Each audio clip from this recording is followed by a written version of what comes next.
I am retired NYPD Detective Vic Ferrari, and welcome to NYPD Through the Looking Glass, where you'll get unique insight into the New York City Police Department.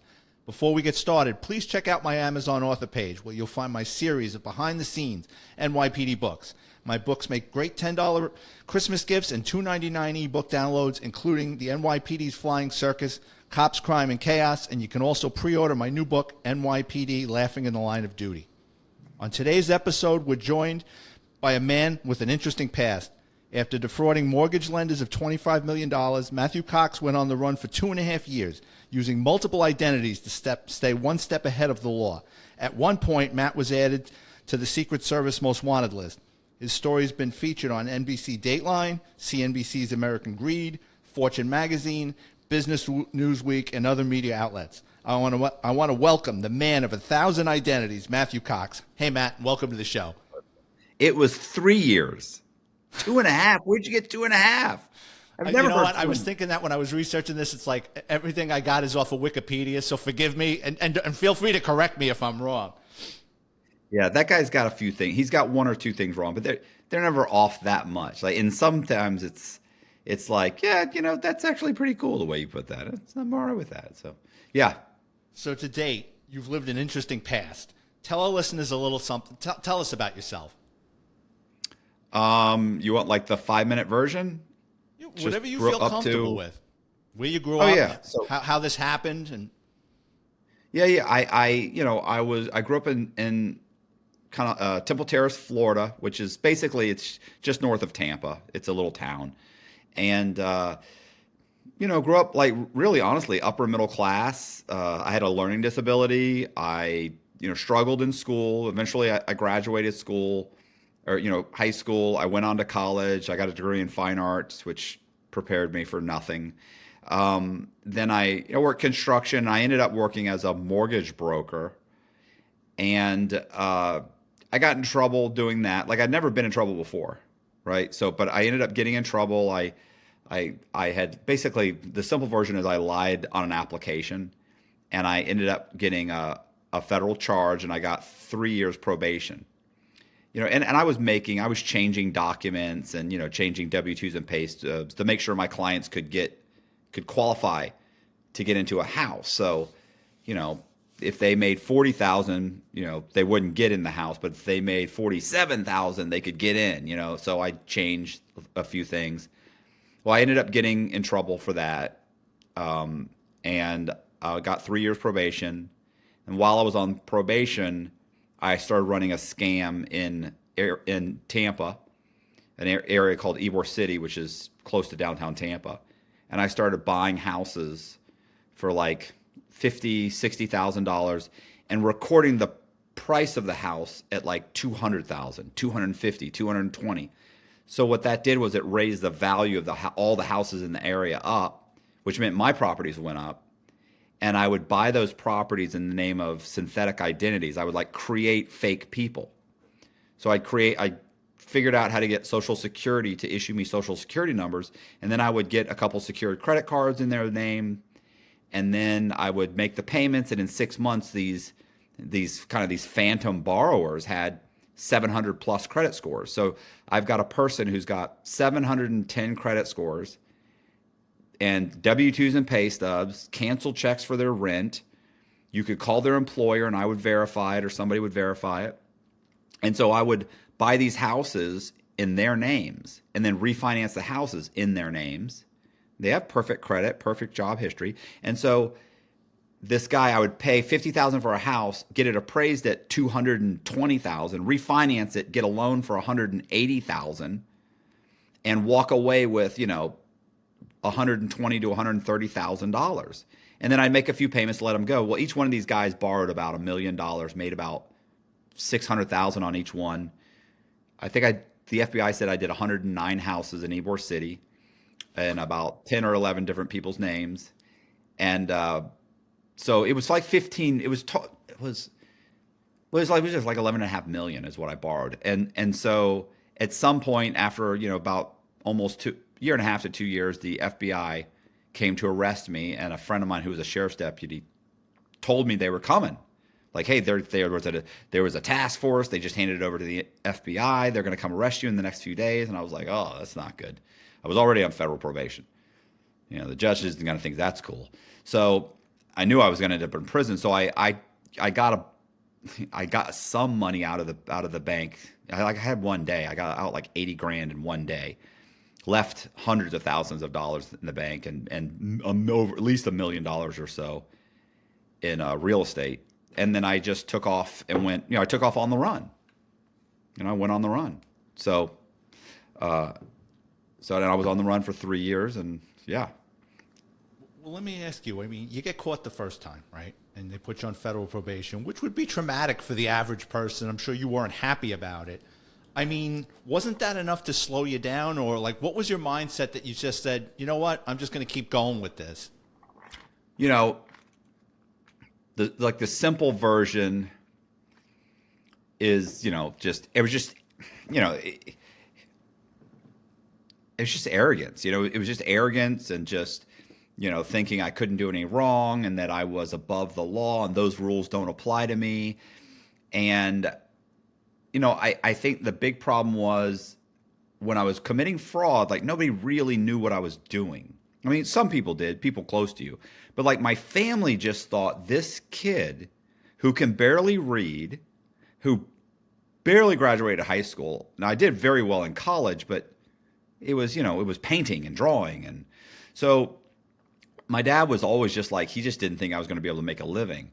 And the fact that I was making a ton of money, I owned this mortgage company, it was just the first time, like, everybody was proud of me. So the idea that I got in trouble, I just didn't want to step backwards, right? Like I didn't want to have to move in my parents' spare room and go work at, go sell cars or work at McDonald's or lay drywall, which is only things I was really capable of doing. So I didn't want to go do that because, my father would be like, oh, I got this 32, by that time I was like 32-year-old kid living in my spare room and he's a loser. And I always knew he was a loser. And now he's a loser and he's got a felony. You grow up upper middle class, you get a felony. That's a big deal. You're a scumbag. You're a criminal. Yeah. You're on probation. So, that was horrible. So, yeah, so I thought, what I'm going to do? I'm going to start a development company and I'm going to start making money and, but I couldn't do that either. I had to do it fraudulently, and that's what I did.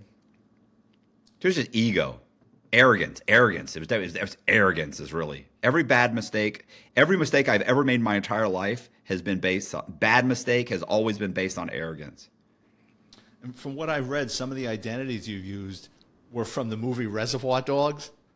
Yeah. Which is actually one of my favorite movies. I read that. I had to read it twice. I'm like, that takes balls. It didn't. So how that actually started? I don't even think nobody ever asked me like that. I would say, oh, well, one of my favorite movies was Reservoir Dogs. And it was, I I loved Pulp Fiction. It was big during that time period.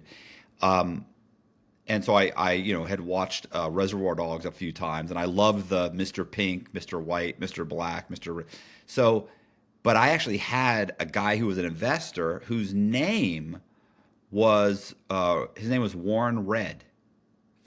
And we had, and at the same time, Warren Red's coming in all the time. I actually knew. So I had a customer one time. His last name was Black, and I had another guy who we had a couple that came in and got a loan from us, and their name was were Black. And I remember, you have, like in real estate or probably all business, I don't know, but in real estate anyway, you typically have a weekly meeting. And so during the weekly meeting, we had like a dry mount board, and you would sit there and everybody's name, who they were working on. I'd go, hey, what's going on with Smith? Hey, what's going on with so and so? And then you'd go, hey, what's going on with the Blacks? And every time, all the brokers would say, they're African American, and because they happen to be Black also. And so going by and they the would last name.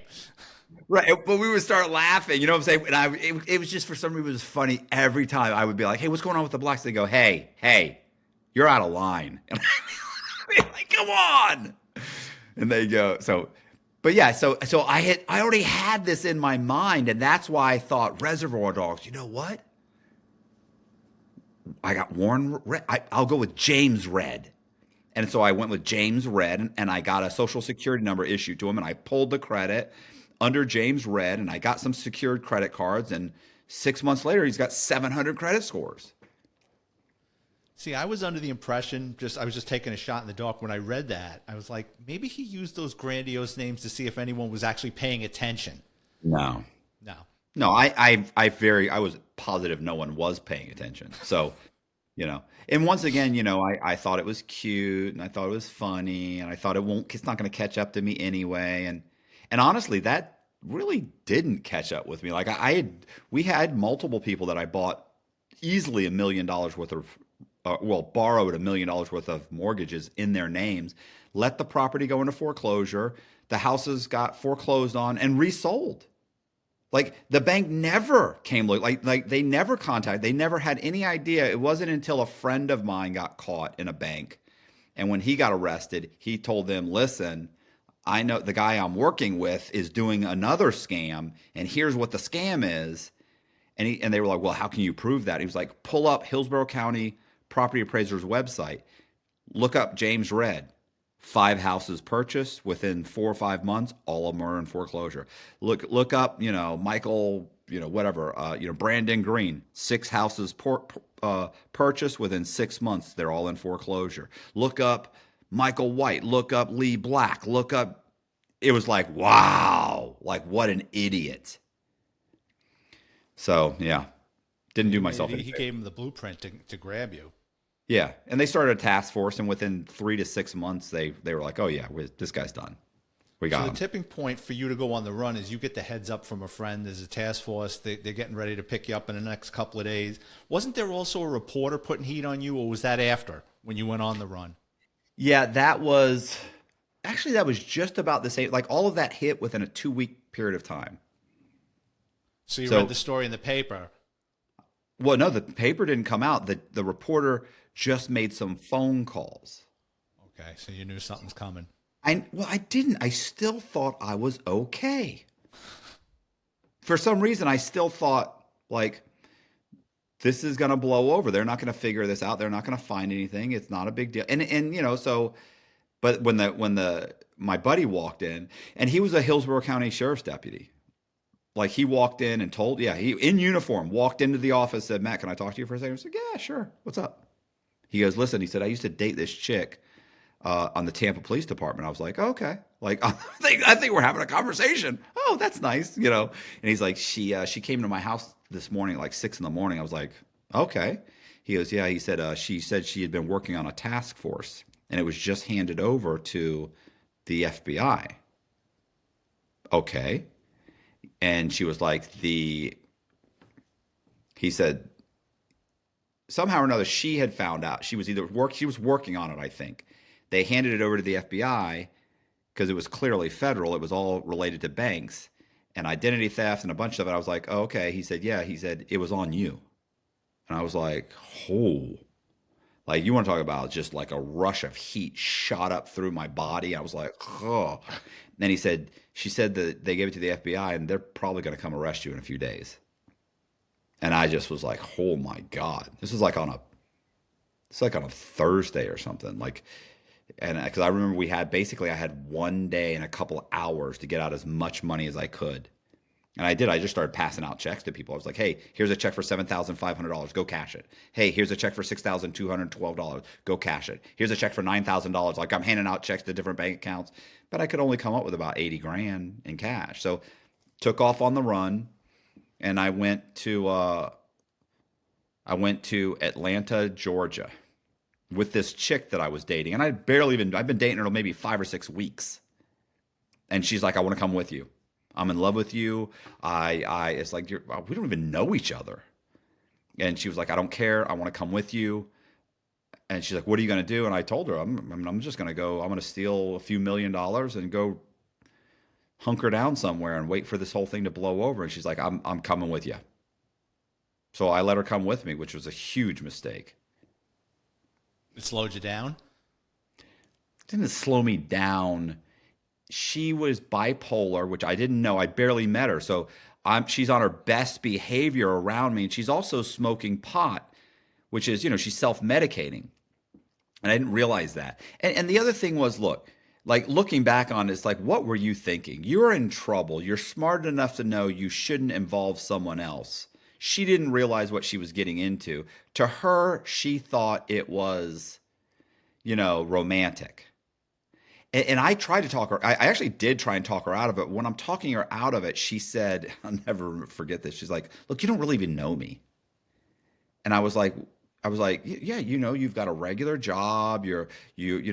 And she's like, "Listen," because she had just moved to the area, and she said, "Do you know why I moved here from Vegas?" And she worked for an attorney in Vegas, and she had moved down to work for a gambling establishment in St. Pete. And I was like, no. And she said, I moved down here because my boss found out she had stolen something like $10,000 or $15,000 from his. She had embezzled like 15,000 from the law firm. She lost it gambling, and he didn't call the police because she was sleeping with him and didn't want his wife to find out. So but he represented this casino interest, and they also had interest in the dog track in St. Pete. So he got her a job there and got her away from him and out of the area and away from his wife. So He probably made a good on the 15 grand just to make everything go away. Of course. So to me, but she's sitting there saying, she was trying to say, look, I don't really have any reason to stay here. Like, I just got here, I don't have any reason to. And I'm thinking she's a lying, cheating,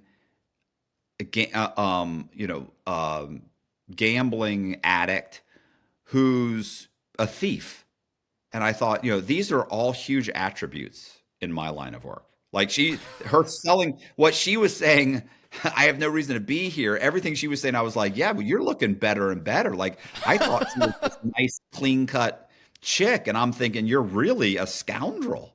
Like, you need to come with me. You'll shine. So anyway, and here's the thing, up and leaving everything that you know is terrifying. Yeah. So that's why most people, you can give a guy 15 years in prison and he'll show up. You can let him self-surrender. Guys, I was always in shock. Guys would show up at the prison. They'd be like, yeah, I just got 15 years. You showed up here? They give you 15 years and you came here? Well, yeah. I mean, I was like, fuck, I'd be on the run. And they're like, well, I don't want to do that. I'll never see my family again. Psh, 15 years? I'll reestablish another family in a few years. Like, what are you thinking, bro? Like, I mean, he's thinking, oh, I'm married, and your fucking wife's not going to come see you. And three months from now, you're going to already have problems. 6 months, she's already filing paperwork. A year, it's over. She's not hanging out with you. Are you a multimillionaire? And they'd be like, well, no, we don't have any money. She's gone. The only guys I knew that survived 5 or 10 years with their wife hanging out were guys that were multimillionaires, or if their wife was from another country like South America or something, because they're down for the count. But if you've got yourself a regular American chick, she's done. She's not waiting for you. Yeah, and especially the federal system, they can send you anywhere in the country. I mean, if they want to break your balls and you're from Florida, they'll send you to Lompoc, California, or Big Sandy, and it's like, who's going to come visit you when those places are in the middle of nowhere? There's no motels. It's probably difficult to get a flight in there. Then you got to rent a car and stay at a shithole motel. And your relationship as being a husband has, I know it sounds like, it sounds selfish or short-sighted or something, but I disagree. I mean, as a husband, you have to provide certain things. You no longer can provide those things. And now the relationship is completely one-sided. You can call once a day for maybe 10 minutes because you only get 300 minutes a month. So that 10-minute conversation every day consists of, well, where were you last night? Why didn't you answer the phone? Well, who was that? Well, what's going on with this? Well, send me some money. Well, I need you to order me some books. Call so-and-so and do this. Call so-and-so. Your wife becomes a secretary that is not getting paid. Right. And your income's not there. And you become this complete, just no matter how hard you try, it's difficult to be anything more than just someone who just takes and takes and takes. And who puts up with that for very long? And especially if you're a criminal, because there's about a 95% chance that you're also, suffering from, antisocial disorder. So you're already a selfish prick. And this just it makes it even worse. Like if I'm a selfish prick on the street, can you imagine me when you're in prison and the only reason to even talk to you is I need you to do something? Oh my God. I feel horrible for anybody that had to deal with me. You're right. More often than not, it's not going to work out. When you were on the run, were you cautious on how you spent your money? Not really. See, I would have thought you'd been watching every penny. And then I came up with this, and I think it's true. While you were on the run, you came up with another ingenious idea. You posed as a Red Cross worker and surveyed homeless people. And through that, you were able to obtain their names, date of births, and mother's maiden name, and then you assumed their identities. It was actually a Salvation Army. But yeah. Is that another thing that Wikipedia got wrong? But yeah, it was a Salvation Army, and I made a Salvation Army badge, and I made a little statistical survey form, and I went around and I surveyed homeless people because, I needed. So getting a social security number issued to these people that don't exist, I was getting them issued to like a 9-month-old or 10-month-old child, and although the credit bureau has no idea. Like you could tell the credit bureau this social security number and this name goes to a 33-year-old man, and they accept it because it's the first time they've heard about it, so there's no record. But you can't go into the DMV and get a driver's license with that. You can get an ID. Like I was always able to get an ID, but every time I asked for a driver's license, suddenly it became a problem. Oh, I don't know. So it's saying something's odd here. Something's not. Do you It's know not why? going through. No. Because the social security number, even though it's what is it, 9 digits? Whatever it is. Yeah. Certain numbers mean certain things. Right. Where you were born. Yeah, the different Approximate, regions. time period when you were born. It's I don't know about now, but I know I knew that when I was active in law enforcement. Well, but you understand they would give me an ID. Yeah, that I don't understand. Like That's what I never understood. Like I could get an ID. So I literally had it twice. I had a problem trying to get a driver's license. And then the one person they were like, and the person said, "That's weird. It'll let me give you an ID, but not a driver's license." And the woman was basically saying, "Do you have a DUI maybe, or has your license been suspended in another state?" Or I was like, "No." I said, "You know what?" I said, "I'm in a hurry. Just give me the ID, and I'll order a copy of my driving record and see if I can figure this out." And I'm at this point, it's everything in me not to run out of the DMV. Yeah, because if So you take off, they know something's up. So if you can sweet talk them and walk out with something. So I got it, and then I went in like another time, a month later or something, or 2 weeks later, and tried it in another person's name. Got an ID. Didn't even try and get a driver's license. So I realized, okay, driver's license is a problem. ID is good, but I needed to be able to drive. So I figured I needed to start getting people's information that aren't using their driver's licenses. So I started surveying homeless people, and I'd pull their credit, of course, and see if they had anything on it. And if they did, I'd pay it off. Like if they had medical bills or whatever it was, I'd just pay it off. And then, of course, I'd order a copy of their driving record. And if they had any outstanding tickets, which some of them did, I'd pay them off, $300, $400. And then I'd go into the DMV in a state where they'd never had an ID or a driver's license. And I'd go into, that state I'd have a copy of my driving record. I have a copy of the birth certificate, a copy of social security card. I've registered to vote. I have a copy of my lease.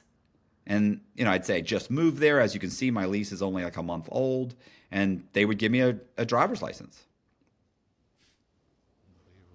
And at one point while you were on the run, you got grabbed in, what was it, South Carolina? You got Yeah. arrested?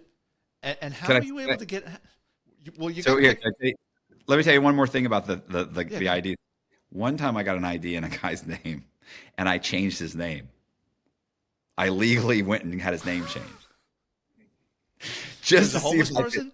He was a homeless guy. I thought, like, I wonder if I could, because I was trying to figure out a way to kind of, how can I alter it so much that I basically have created a new person? Off of that one. Right. Like, can I do this and then get a passport and then go to another country and get a passport there and then maybe come back as or become an economic citizen or like I was, but yeah, it was, anyway. And I wanted to go through the process and see what it took. Like, how difficult is it? Well, you're intellectually curious about the next step of things. Right. So you're talking about South Carolina. Yeah, you get grabbed there. Yeah, I got grabbed. I was running a scam. I'd borrowed like $1.3 million on a couple houses. I was borrowing like multiple mortgages on these houses in the name of a guy named Gary Sullivan, which was a homeless prostitute that I had met in Las Vegas that I surveyed. I wasn't hanging with him, like I surveyed him. So I had bought two houses. I went and created a fake satisfaction of mortgage on the houses and satisfied the mortgages on the houses. So now I, as Gary Sullivan, own these houses free and clear. I have no mortgages on them. So I started borrowing mortgages. I just started applying at banks and I started closing on loans. So I closed on 4 or 5 loans on each house. Well, one of the people I applied for a loan with was a loan officer with BB&T Bank. And this woman took my information and said she'd get back with me. Well, like the next day she went on vacation. So she was gone for like a week or two. I started closing other loans. And because she didn't, I called her a couple times and left voicemails and she never returned the call. I just thought, I guess maybe I was denied. She didn't want to return my call. I didn't know. So I had other loans that were going through ready to close. So let's close them. What happened was after I started closing them and getting the money and putting it in the bank, she comes back from vacation and she orders the title for the house. So when an abstractor goes downtown to public records, they see a couple of 3 mortgages have shown up that I took out 5 days before, 10 days before. So that person goes back to BB&T Bank and says, listen, there's like $500,000, about 500,000, almost $600,000 in mortgages on this house that's only worth 230,000 at most. So, and keep in mind, there were more mortgages coming. Like I'd borrowed like 6 mortgages on this house. So they immediately contact some of the banks at for the mortgage companies, track them down and say, look, there's a fraud that's happening right now. And so one day, and one of those banks was Wachovia Bank. So one day I walk into Wachovia Bank because I have an account there and I'm pulling out cash. I walk in one day and say, hey, I need whatever, $4,000, $5,000. And the woman was like, oh, okay, hold on one second. She walks in the back. She goes, I have to get clearance or I have to get, whatever, approval for that much money because it's a new account. Okay, she leaves. I'm there for like 3-4 minutes and suddenly 2 sheriff's deputies walk up behind me and handcuff me. They say, Mr. Sullivan, you're being detained. They pull me into the manager's office and sit me down.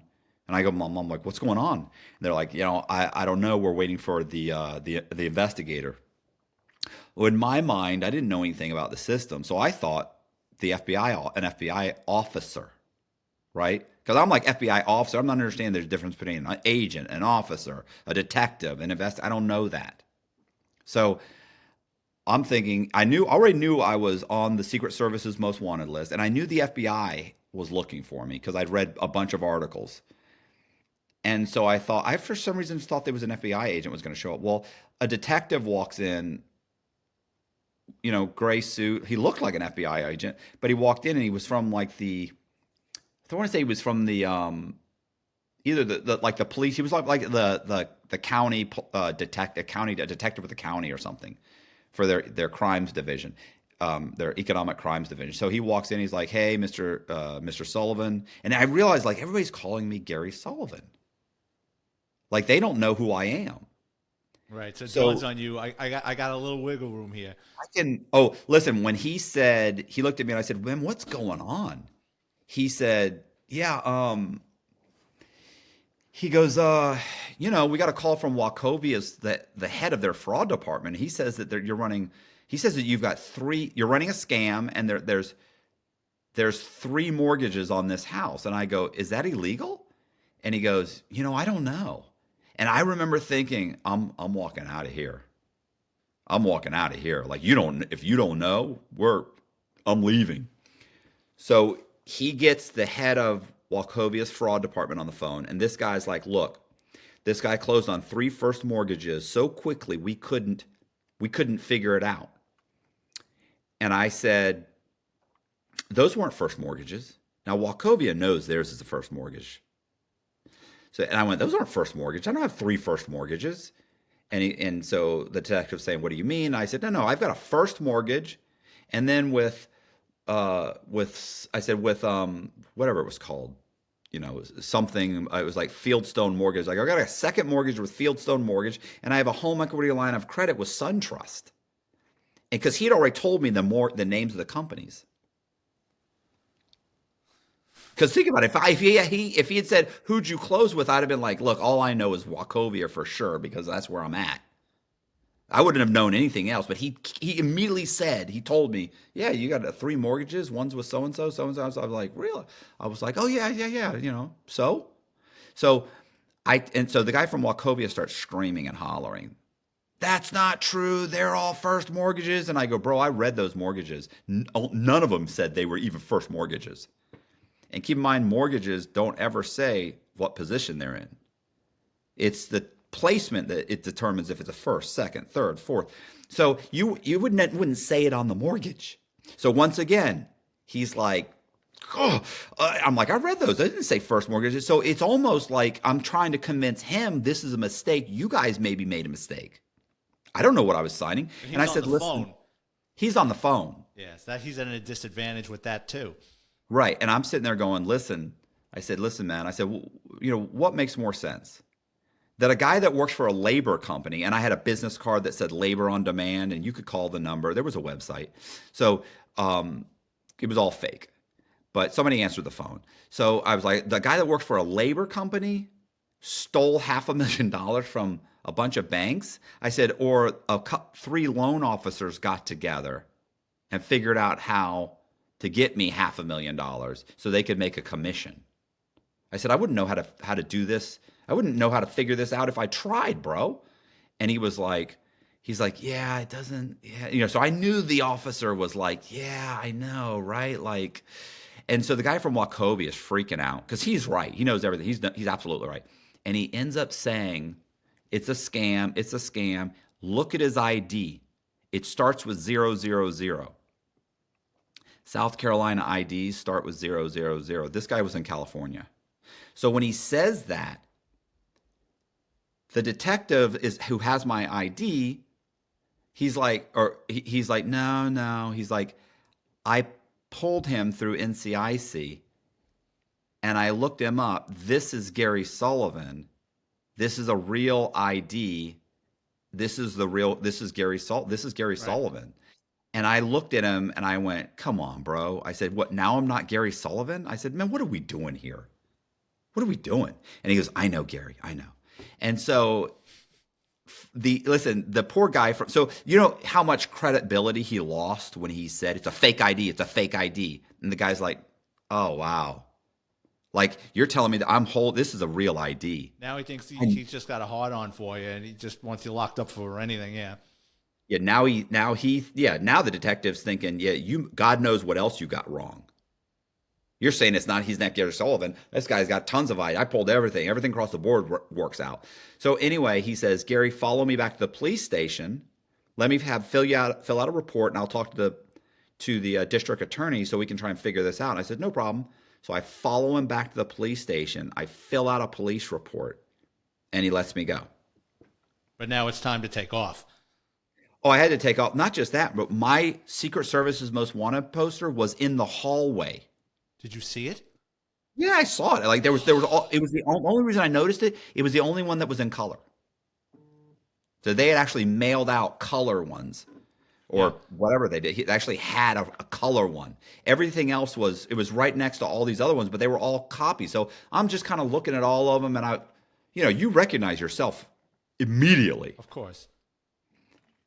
So what ends up happening is I end up leaving, and I get in my car and I drive straight to two more banks, and I pull out more money. And the third bank I go into, two of the bank employees almost bump into each other running for the phone when I walk in the door. So I was like, ooh, I looked at it, I was like, no, I'm not going to get out of this again. So I turn around and get in my car, and when I was leaving, what's so funny is I walk like I'm halfway in through the lobby, and I stop, and I see them, I just stop. I'm looking at them, and I went, nah. And I turn, like, they're all looking at me in the face, and I'm like, nah. And I turn, so they must have been like, oh, he knows that we know. So I get in the car, I leave, and then one of them runs out the front to get my tag. They already had my tag, obviously. Right, yeah. But that really solidified the fact that, oh, okay, definitely. So I just get on the interstate and I drive, and I ended up going to Texas, to Houston, because we were living in North Carolina, but I was running a scam in South Carolina. But we'd already relocated because I already had like 1.3 million that I was just trying to get out. So I've gotten out like 600,000. So, and I was still borrowing money. Like I had other closings scheduled, so I was going to get another few $100,000 at least, right? And this happened, so it was like I was just hanging out there for the next month. I was going to hang out there for the next month and pull the rest of the money out. But Becky, the chick that I was with, she'd already relocated to Houston. So I immediately, so I go home to my apartment. God, I had a great place, bro. Right downtown Charlotte, North Carolina, best Bank of America money I spent. And I load up the truck, and I drive to Houston. She and I get into a huge argument. She's, like I said, listen, this chick had already gotten the police called on me like 3 times. So, and I mean, where like she's screaming at 2:00 in the morning, and I just grab a bag and run. I get out of the house, I get out of our condo, and I run, get in my car, and leave. And then the cops would show up, and then she would say, "No, he was here. We were arguing. I'm sorry. I didn't mean to. I must have been loud." And then she'd call me on the phone and be like, "Please come back. I'm sorry. I don't know what's wrong." So I actually had her go to a psychiatrist who prescribed. First, he diagnosed her as bipolar. Weren't you afraid she was going to tell him the whole thing and he'd drop a dime on you? Well, I mean, obviously we had that conversation first. Like, the problem was this, like most bipolars, when they're good, they're great, and when they're bad, she was amazing when she was level or manic, but when she became, when she went the other way, she was insane. I mean, she was just, she had no concern for her own safety or mine. So, she's the kind of person that like knows. And by this point, by the way, she's wanted too. She's now committing crimes with me. So she's opening bank accounts. She's got fake IDs. She's borrowing money. Yeah, she's just as in as you are. Right. And yet she's screaming in the middle of the night and getting the cops called over and over again. So I was terrified. So I got her. She was on Zoloft, but then she went off it. She took it for like 6 weeks or so. And then she said she felt like she was okay now and she was better and she didn't need to take it anymore. And she got off, and then she would have an episode and the cops would get called, and then she'd go back on it. Then I made her get her own apartment. Like it was hell. The thing about being on the run for me is, it wasn't, I'd hear these other guys who'd gone on the run They got no ID, they got no money, they're working a labor job, or they're jumping from friends' houses to friends' houses. It's like, well, wow, like, but that wasn't how it was with me. Like, I'm living in a great apartment. I'm driving, I've got multiple vehicles. I'm going on vacation. I've got passports. I've got money. So, anyway, I ended up in Houston. We get into an argument. She gives me $100,000. She keeps $500,000 and I leave. And, I tried to get her to split up the money. She wouldn't do it. I didn't, like, she could start screaming and hollering any minute now. Like, I Just take what you can get and get out of there. right. And she had a powerful argument. Her argument was this: you can go take $100,000, and in a month from now, you'll have $1,000,000. I have to live the rest of my life off this money. And I was like, yeah, that sounds right. That's reasonable. So, yeah, so I took off, went back to Charlotte. And when I was in Charlotte, I got my car. Because remember, I was driving a U-Haul truck. So I'm driving this U-Haul truck all the way back from Texas. 40 miles an hour. Yeah, I'm terrified. No, by the way, my ID too, we had taken all of my extra IDs and put them in a storage unit, which she had the key to. So when I got the 100,000, it's not like I wanted to hang out and go get those IDs. I was like, I'm done. So I just drive this U-Haul truck all the way back to Charlotte, North Carolina, drop the truck off,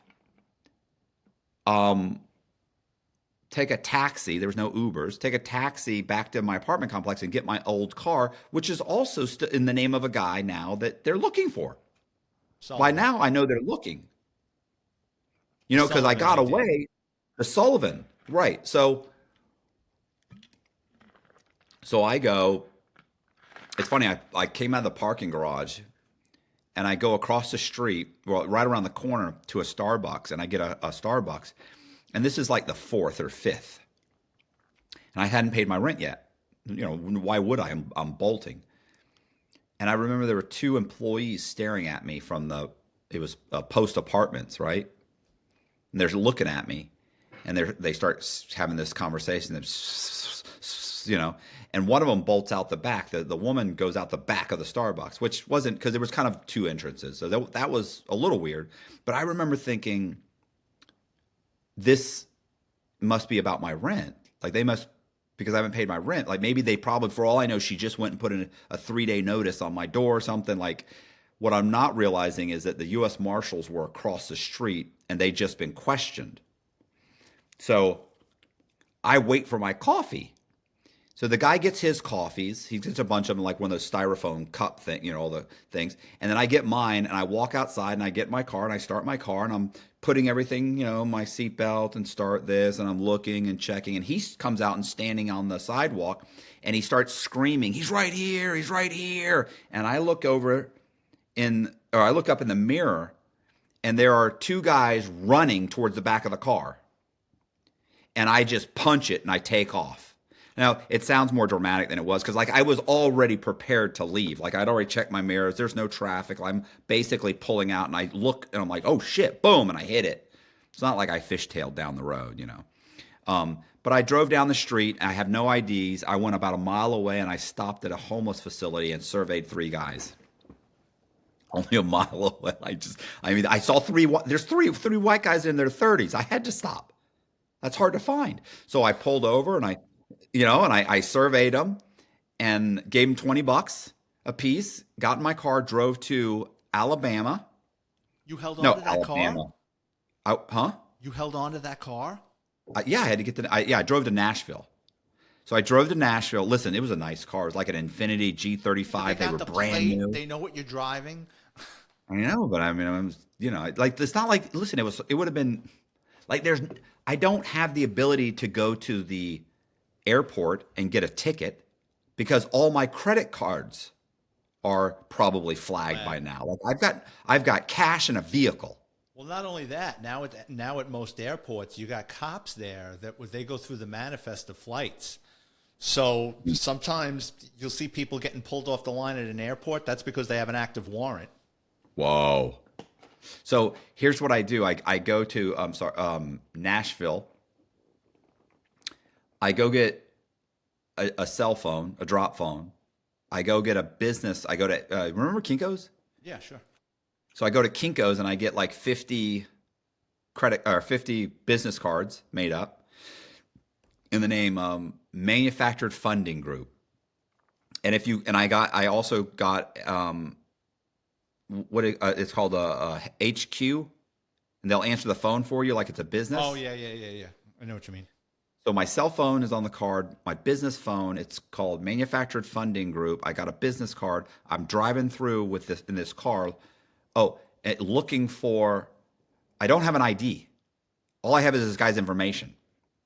And I pull over. I see a guy putting a sign in the front yard of like a little townhouse. A guy probably in his late 50s, early 60s. And I pulled my car over. Boom. Think about it. It's a very nice car. Pull over, jump out, walk up and say, "Hey, are you renting this?" Guy goes, "Yeah." I said, "Can I take a look at it?" He goes, "Sure." I walk upstairs, come back downstairs. I said, "Listen, looks great. How much do you want?" And I forget what he wanted, but 1,500. This is 15, 15, 16, 17, 18 years ago. So it's like 1,500 a month or something. And I was like, pfft. It was a 2 bedroom, 2 bath. And I said, absolutely. I said, I'll take it. I said, listen, I've been living overseas for about the last 10 years. I just got back to the US. I said, I haven't got it really established credit yet, but I said, I can give you a deposit and I could, whatever you want. And he looks at me and he goes, "You look like a nice young man." He said, "Just give me the deposit and the first month's rent." And I went, okay. Gave it to him cash right then, signed a lease right then, got the keys, went and got my electric and my water turned on. And within like 2 days, I had furniture delivered. Still using the Sullivan ID or one of the guys, the No, homeless no, guys? I'm using the homeless guy's. I don't even have an ID. Like he didn't even ask me for an ID. So like how great. Like if I went to an apartment complex, I have a problem. I wouldn't have a problem. I'd make an ID. I have to physically make an ID, which I could have done at that time. So I end up driving that vehicle all the way back to Charlotte, North Carolina, and I park it at long-term parking The airport. at the airport. Get on a plane, fly back to Nashville. I go to CarMax and I get a car. You had to put 20. They had a first-time buyers program. If you had a pay stub and 20% down, and the car was under $20,000, you could get the vehicle. So I got a vehicle, like an SUV, older SUV, and oh yeah, I also got a driver's license, by the way. I had immediately ordered, as soon as I got the apartment, I ordered the guy's birth certificate, social security card, registered to vote in his name. I have my lease, so I already drive in, and I get a driver's license. And then I drove the car back, flew back to Nashville, so I have an ID. Go straight to CarMax, get a fucking vehicle, and go back. We're talking about literally within a week. I had completely set myself up as the homeless guy, Gary Sullivan. No, not Gary Sullivan. I'm sorry. His real name was Marion Joseph Carter Jr. and I went by Carter. So I completely set up a new identity using the name Carter. Within a month or so, I was bored of working out and walking around the mall. I started went on a couple dating sites for about a month. So maybe I'd say within 2 months, I started buying new houses, started creating new identities, and I started renovating some of the houses. And I started doing the same thing I did before. I'd buy the house, I'd record the value at the higher price. So I'm buying getting people to owner finance houses for $65,000. And then I'm recording the value of the house at 230, 260, 195. So I'm driving the price up, and I borrow $3.5 million in the name of two different identities. And then eventually, so by that point, it's been 3 years. I started dating a girl. She moved in, and she found out who I was. Like, I didn't tell her, she found out, but I didn't leave. I should have left at that point. Because, like, she's concerned with me not getting caught, but, you know, like, every person she tells is less concerned. So she ends up telling her friend who I am. Because I was leaving, basically there was a TV show called Dateline. Oh yeah. And Dateline was doing a 1 hour special on me. And by this point, Fortune magazine had come out with You were all over the place. I mean, I was still a detective. I mean, we were watching you on television. We was like, he's not going to be here. I remember that we actually had a conversation about you. Like, there is no way this guy's going to show up in New York City. It's just too much. Yeah, no, I wouldn't have gone to New York. So first of all, I'd never been for very long out of the South. Like, I've traveled, but like, I've been to England, I've been to Germany, I've been to Mexico, but I'd never gone to, I'd never, until probably a year or so ago, I'd never gone to New York. Like, the city, that doesn't interest me. Like, it's just too much. So anyway, I end up, I had been on all these programs, which I wasn't worried about. I'd been in, like, all these magazines and articles and stuff, but when Dateline came out, I was concerned because, let's face it, Dateline, like, Big. it was big. Like, that was back when people watched TV, that's like, it wasn't a lot of choices. So that if Dateline comes out, like, a lot of people are going to watch it. And my fear wasn't somebody watched it and 2 days later they saw me, because they're not going to really recognize me. Like, I'd had plastic surgery by that point. I'd had 2 hair transplants. I'd had a nose job. I had a facelift. I'd had my teeth done. I'd done some stuff. So I looked slightly different. My fear was that I'm a routine person. Like, I was going to Starbucks once a day at least. And you see the same people. So the barista, he's going to recognize me if he's sitting there and looks up and goes, "Oh my God, that guy comes into Starbucks every day." And even if he doesn't recognize me when it first comes out, well, 2 months later when they air it again, he's going to recognize me. Or a year later, he's going to recognize me. Or 3 years later, so I decided I was going to go to Australia. I figured I'll go to Australia, start over, maybe get some more plastic surgery. And that's what, and so I was pulling cash out of the bank. And my girlfriend, we were getting people to cash checks. There was no Bitcoin, no cryptocurrency. So I was trying to get everything out in cash and then redepositing it into a corporate account. And I was planning on going to Australia because Australia at that time would allow you to become what's called a permanent resident alien and give you a driver's license. And they would allow you to buy property. You couldn't get a job. You couldn't vote, but you get a driver's license and you can stay there, right? So it's more like for people that are retiring. If you had an income of something like over $30,000 a year, or if you showed up with like $200,000 and a business, like a business, a business plan. Well, I would have been showing up with a couple million and a business plan. So I would have been good. So anyway, but the big thing was they didn't fingerprint you. You just filled out some paperwork. As opposed to if you wanted to become a citizen, you had to be fingerprinted and they ran it through the FBI, and I can't do that. Anyway, so we were going to go to Australia. I had a clean passport, and my girlfriend ends up telling a friend of hers, we asked her to cash some checks, and she ends up telling her who I am and what we're doing. That girl calls the Secret Service. Secret Service sits on my house for 3 days and comes and arrests me. When you got grabbed, I mean, were you relieved or No. fuck? I'm fucked. It's horrible. I love those guys who's like, it's such a relief that finally I don't have to look over my shoulder. I wasn't looking over my shoulder. Like, I was living a great life. Like, it was. That's what Whitey Bulger said. He was on the run for 15 years, and the FBI agent that put the cuffs on goes, "Are you relieved?" He goes, "Are you fucking kidding me?" he was like not having it. No, I was definitely not relieved. It was the best part of my life. Well, I mean, up to that point. Well, they were threatening to give you 125 years in prison. So obviously, Right. when the feds say it's time to go to jail, you're going to jail. So you had to take a plea. Who negotiated that for you? Did you get a public defender, or was there like a high profile attorney that agreed to do it pro bono for the publicity he would get from you? No, it was a public defender. Yeah.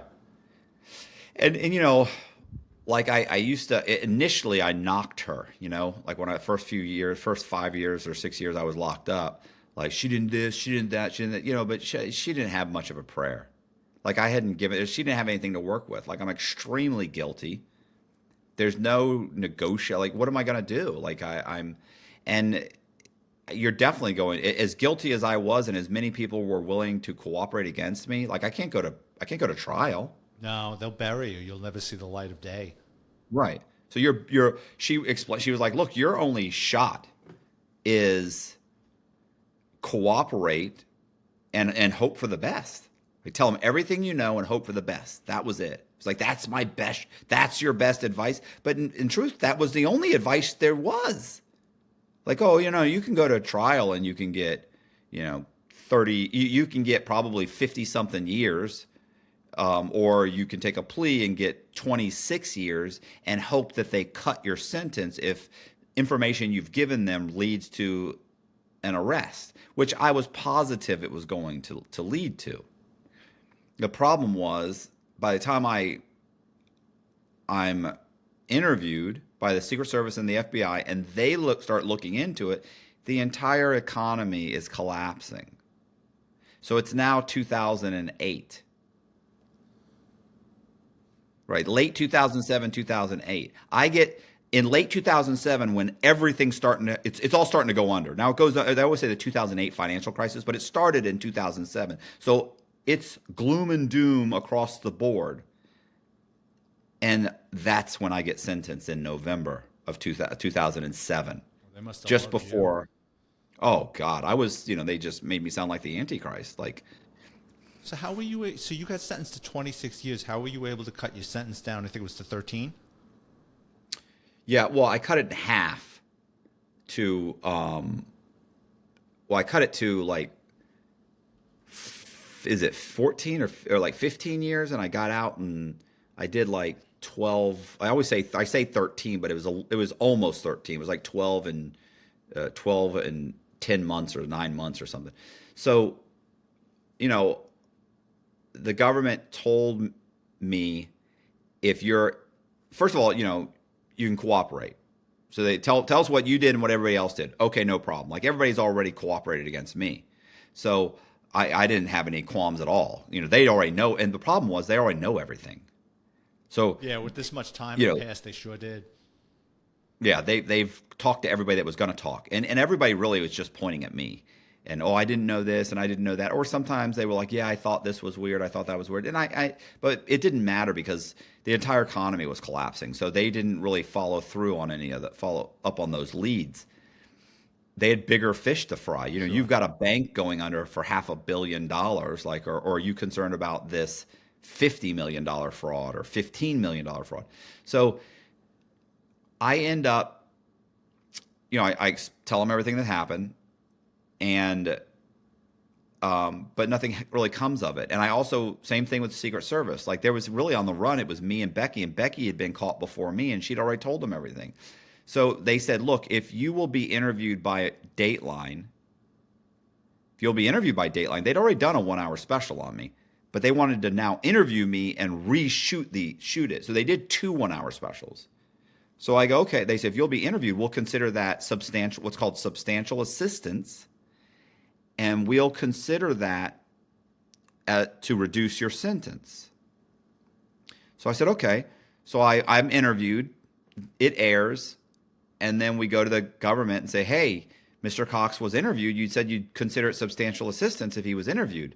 And they said, yeah, and we did consider it, and it's not. It's not enough to cut a sentence.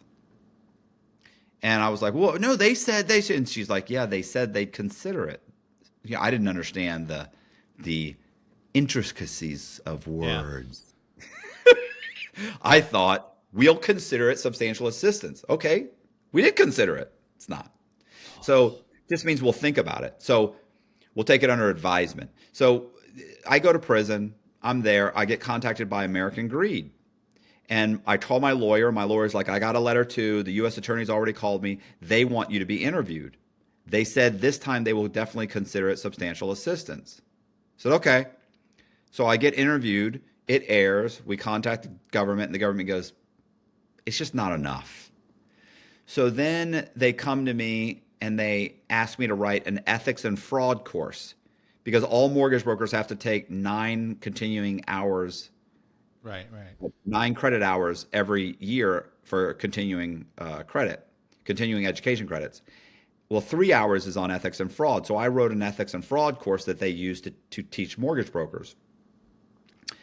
And then there were mortgage brokers in prison coming in saying, yo, bro, when I took my course, it was on you. You wrote the course. Like my ex-wife, I'm calling her, checking in on how my son is, how people are. And she's like, I get calls like every 2 weeks from somebody going, oh my God, you won't believe this. I just took my continuing education course. So I did that. I also wrote what's called a federal red flags rules course that they teach just loan officers, not just for mortgages, but loan officers in general. Same thing. Went to the U.S. attorney. U.S. attorney said, it's just not enough. So at that point, I ended up filing what's called a 2255 motion. I had a guy inside the prison named lawyer. Yeah. Well, he was a real lawyer on the street, but he had been disbarred. And he got 22 years. He was also how do you put this? He was incarcerated for kind of like embezzling for tax fraud, for embezzling nearly $200 million from the federal government through various companies that he basically owned. And he got 22 years. And he was bipolar with features of schizophrenia. Like he had moments where he really believed that he was going to take over the world. He thought, he was going to be emperor of the world. God, I wrote a whole story about this guy. He's fascinating. Really is fascinating. Crazy as a loon. But he was also doing casework for guys, and people are walking out of prison. Like he's getting 15 years off this guy's sentence, 5 off this one. This guy just walked. This guy immediate release. Like it was like every 2 weeks, some guy's walking out or getting a chunk knocked off their sentence. He's a genius. Right. So he ends up filing for me, and he ends up getting 7 years knocked off my sentence. So I actually went back to court, and they reduced my sentence. So when I come back, I'm walking around the compound with a guy named Ron Wilson. And Ron Wilson's an old con man. He ran a Ponzi scheme. He'd been in prison maybe a year or two, and he was in the middle of cooperating against his co-defendants. And he kept saying, they're never going to give me a cooperation. They're never going to reduce my sentence. And I was like, why do you say that? He's like, they think I've hidden Ponzi scheme money. So he stole $57 million from several different pension funds and churches. He's got a problem. This is like horrible. So, but I liked him. He was funny. He had a dark sense of humor. And what ended up happening with that was we're walking around one day and he tells me, hey, we're walking around one day and he tells me, and we're talking. I'm like, bro, what's the problem? Why do you keep saying that they're not going to reduce your sentence? They're not going to do it. They think I've hidden Ponzi scheme money. And I'm like, well, you didn't. And so, why do you keep mentioning that? Why do you keep saying that? And he said, can I tell you something? And I went, yeah. Now he goes, can I trust you? And I went, probably not. Like he knows I just got back from being resentenced for cooperation. And he's cooperating. And he knows I'm willing to cooperate. Like I'm willing to snitch out anybody to get out of this fucking place. At this point. Right. Yeah, I don't believe in any code. There's no fucking code. You know what I mean? Like these guys was, the code, you should do that time. Are you serious? I filled out some paperwork.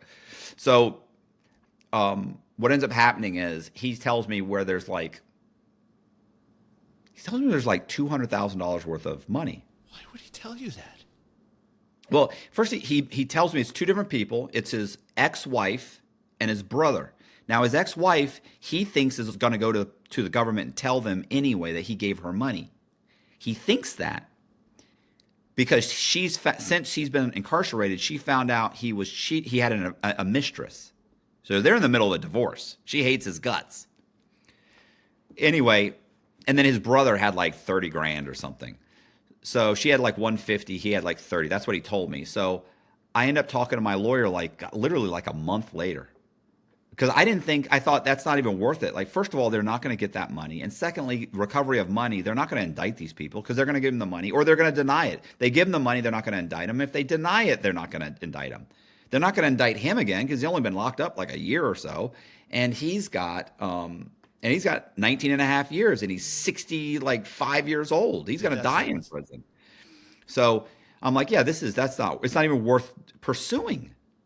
But I'm talking to my lawyer, and I asked her to send me a copy of my transcript from my resentencing because I had written a book and I wanted to include some excerpts from it. There's just some funny shit that the judge said. So I'm talking to her, and she says, "So anything going on in there?" And I was like what? Like she never wanted to talk to me before, and I was like what? And she's, "I don't know, anything happening?" And I went, I said, "You know this? Something did happen. Listen to this." And I told her. She goes, "Ooh, that might help you out." She goes, "Let me look into it." And I said, "All right, well, let me know." She goes, "Okay." A week later, a CO comes up to me and goes, "Cox, you got to go to the lieutenant or go to this SIS's office, which is internal security." And I thought, okay. So I go there and I'm like, "Yeah, what's up?" And they go, "You got to come here, sit down." And I go, sat down. And I said, "What's going on?" And the guy dials a phone number, hands me the phone and says, "You got to talk to this guy." I pick up the phone. I go, "Hello?" And the guy goes, this is Secret Service agent Griffin, like whatever. And I was like, "Oh, wow. Hey." He goes, "Yeah, I understand you know where Ron Wilson's hidden Ponzi scheme money." I was like, whoa. I said, "I want something in writing. So this goes on. We end up emailing each other. Well, you'd gotten screwed twice doing interviews and they gave you nothing. Right. So I talked to Frank Amadeo, the lawyer, and he's like, "Document everything." So I document every time I called, every email, I printed out everything. And in the end, they end up recovering $500,000. Wilson hadn't told me the truth. So they end up going to his wife. His wife gives him $350,000. They go to his brother gives him $150,000. So he's like, "Oh my God." So they indict the two of them and Wilson. They get, and like one of them got like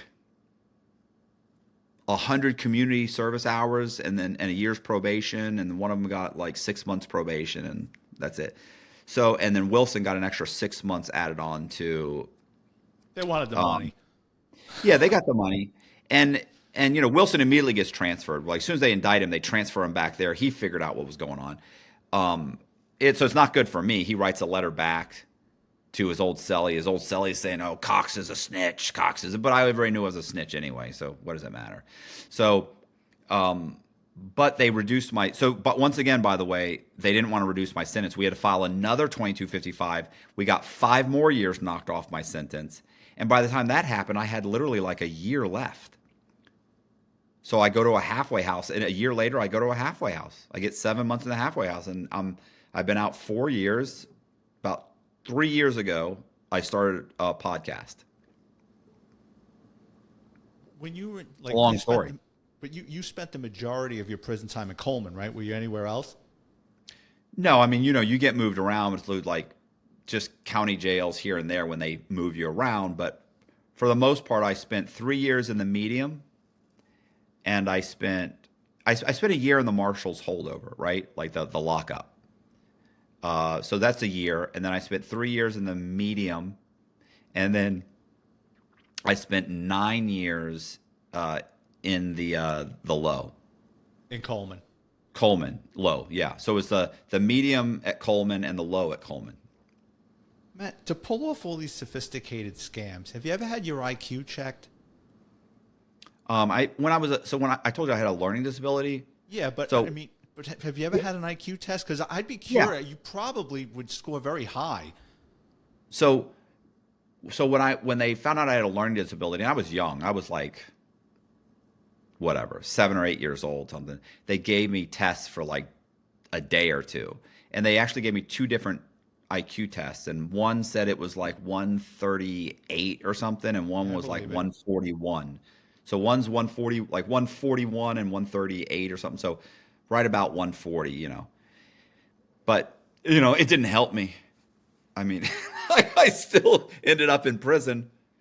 Yeah, but you've turned yourself around. You've turned your life around, and we've met before because you were nice enough to have me on your show. You've written a fascinating book entitled "Shark in the Housing Pool: On the Run with the Secret Service Most Wanted." You also have a great podcast that's very popular out there called Matt Cox Inside True Crime. Tell us about your podcast and some of the interesting people that you've had on there. Well, I had you on. That was cool. I'm not That all was that very much, interesting. yeah. Your episode was very much a Grand Theft Auto, and that's what everybody keeps referring to it on all the stories. But I mean, I've had guys that have, geez, I mean, I've had guys who have run Ponzi schemes. I've had guys that have robbed, I've had bunches, bank robbers. I've had drug dealers. I've had guys across the board, and sometimes it's homicide detectives. Sometimes it's, the thing is, most of 95% of the content is it's crime related, but it's non-violent crimes. So periodically, obviously, there's, you interview somebody was involved in a murder or something like that, or a detective, a homicide detective. But for the most part, it's ATF agents, FBI agents, but 90% of the people I interview are just criminals that are telling their criminal stories. And some of them are amazing. Some of them have, 20, 30, 40, 50 million dollar, dollar scams that they were running. And then other ones are just your run of the mill, drug addict who's also selling drugs. But, it's funny if you can tell a good story. You can really turn it into something. I've had guys that have had amazing stories and just can't tell them, and they're just not great. And you've had guys who they don't have a great story, but they're great storytellers. And literally, like the whole time, you're just, Did you ever see Wade from Crime and Entertainment? Yeah, Did you ever see his story? I didn't know Wade was a criminal.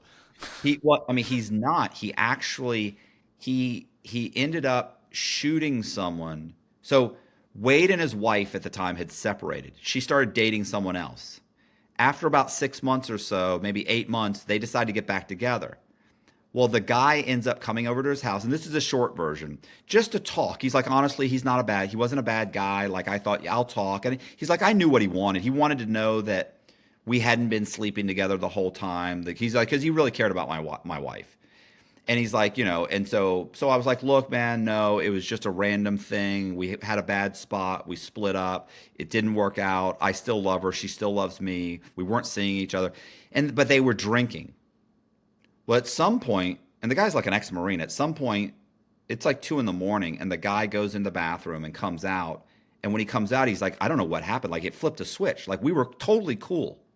And he just attacks me. And they start fighting. And he's like, this guy, and keep in mind, Wade has a concealed weapons permit. So, and the guy knew he had a weapon on him.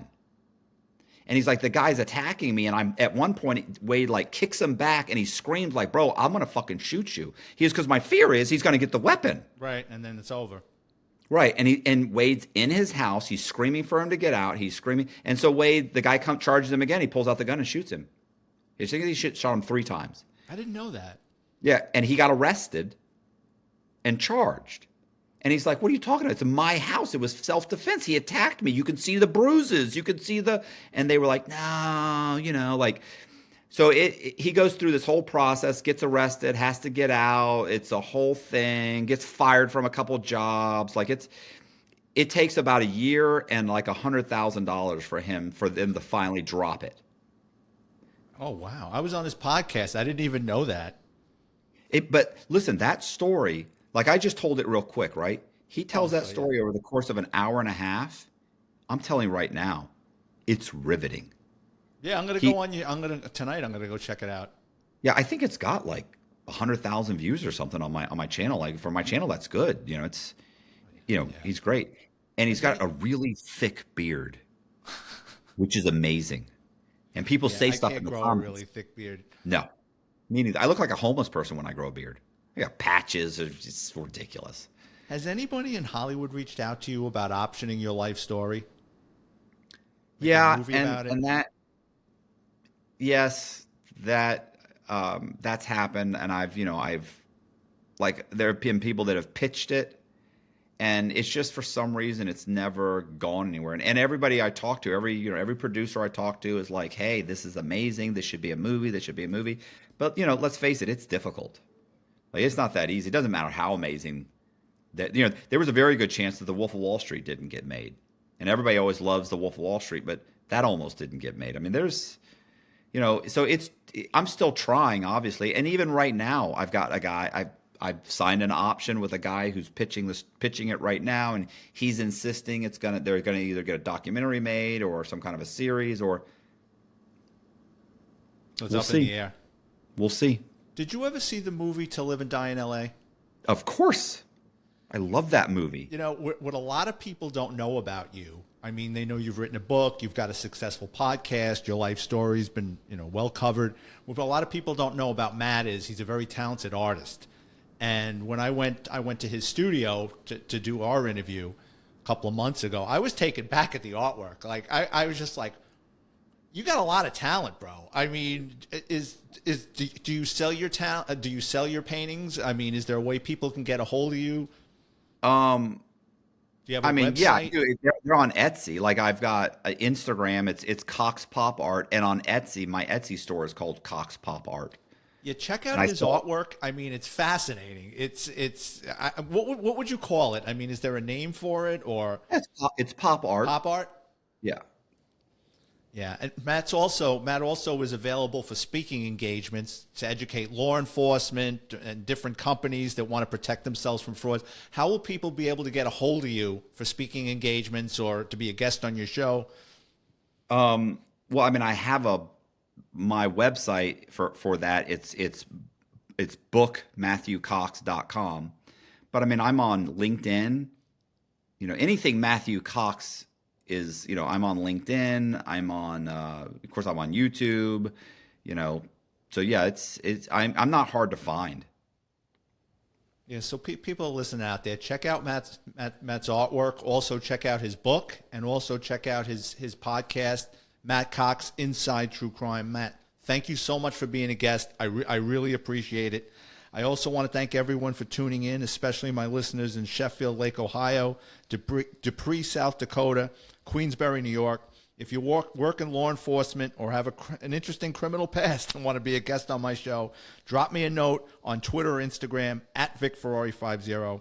If you enjoy the content, check out my Amazon author page. Type in my name, Vic, Ferrari like the car, where you can preview all my books for free, including NYPD Law and Disorder. And don't forget to pre-order my book, NYPD Laughing in the Line of Duty. Thanks for tuning in, and I'll have another episode out next week.